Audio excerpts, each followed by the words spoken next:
Hey there, welcome to the ride. It's Em here and Tim. Now you may have heard, just announced from SRAM their brand new group set which is called AXS, which is... AXS? AXS. Yeah, AXS. AXS. AXS.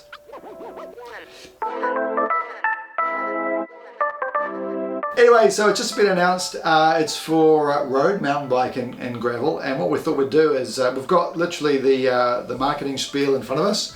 We thought we'd read a bit of that stuff out, let you know what's new, what's interesting, and just have a bit of a chat, and we'll put some of the pictures on screen so you can see what the heck we're talking about. So road riders are going beyond where we've ever gone before. We're going further and faster, and when the road stops, we keep going. One thing hasn't changed. We want to push those boundaries without any distractions. Awesome. What about mountain bike? Well, with mountain bike, they're saying that at a glance, eTAP AXS brings the real benefits of wireless electronic shifting to the mountain bike. On a deeper level, it offers the discerning rider unprecedented personalization and control of the drivetrain. And that's something that they're definitely focusing on with the road, is the personalization. So with the new system, you're able to access it with your mobile phone.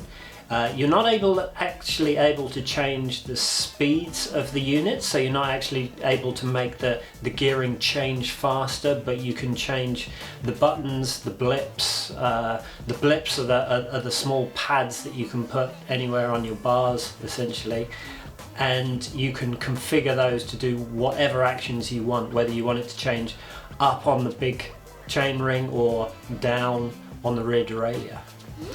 Yeah, they're saying with the Eagle system, this is going to enhance capability, remove complexity, and provide riders an experience like never before imagined. So there's some big claims there.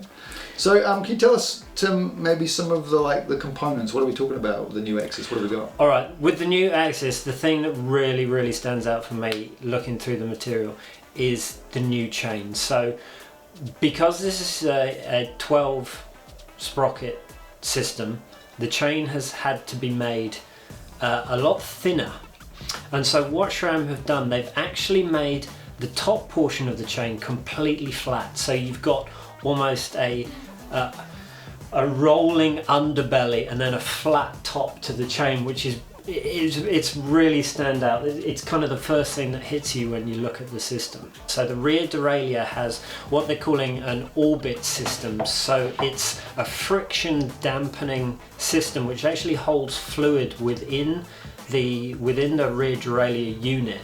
That means there's there's no friction on the springs. So it actually holds quite tight just because of that fluid in there.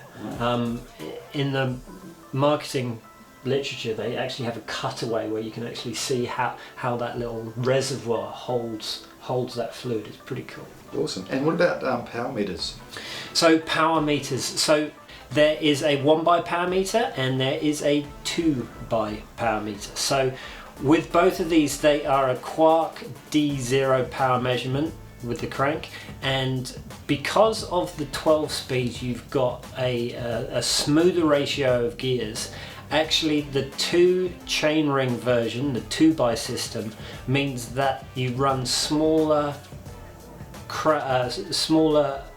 chain rings on the front. So you generally have a 48-34, I believe, is you essentially your 52-36. Right. So you run smaller chain rings on the front, and then you have your 12-speed sprocket on the back. To give you like a real smooth progression through, which generally, it's, to all intents and purposes, it's the same gearing as a 52-36 with a 28-11 tooth on the back. It might take a bit of getting used to though, yeah? I think it would, especially with the 1x as well, and the 1x system just looks absolutely fantastic. It's so sleek.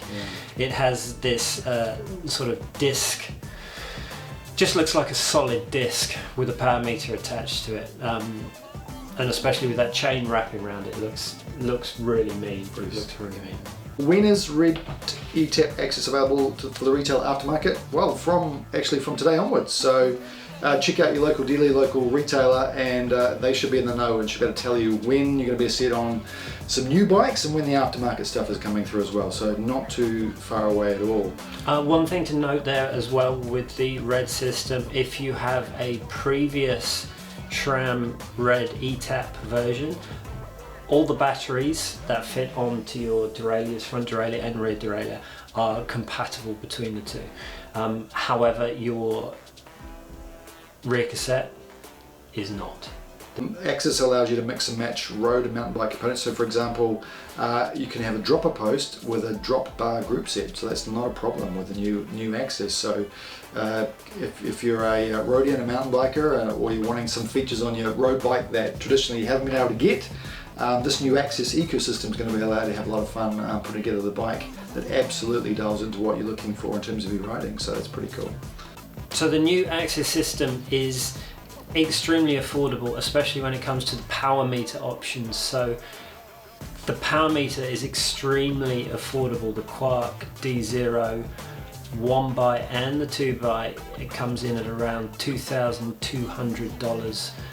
Retail, I believe, is 2239 New Zealand dollars, which is pretty affordable for a brand new power meter. It's just choosing your option. Are you going to go 1x and possibly go gravel, or are you going to go for the 2x and stay road? Okay, so here's interesting. So what is the max rear tyre width compatibility for SRAM Red eTAP AXS? Any guesses? 38. 42. 42. For 700C. We're going to be actually getting our hands on some components pretty soon, so we're going to bring you that as soon as we can. And also we're going to be involved in a bike build, so we'll be able to actually get a frame up and running with the new AXS for road, and we'll do some testing and have a bit of fun and let you know our thoughts. So unlike with many launches where there is a launch of the product and then we've got quite a long lead time before it comes in, we know that the units are actually in the country, in New Zealand, as we speak. So if you look in your local retailer, they should be in there very soon. You can definitely ask them about the pricing, and they will be able to help you out. Remember, support your local bike shop. Alright, thanks for watching the ride, and we'll see you here again soon. Thank you. Thank you. Thank you. Thank you.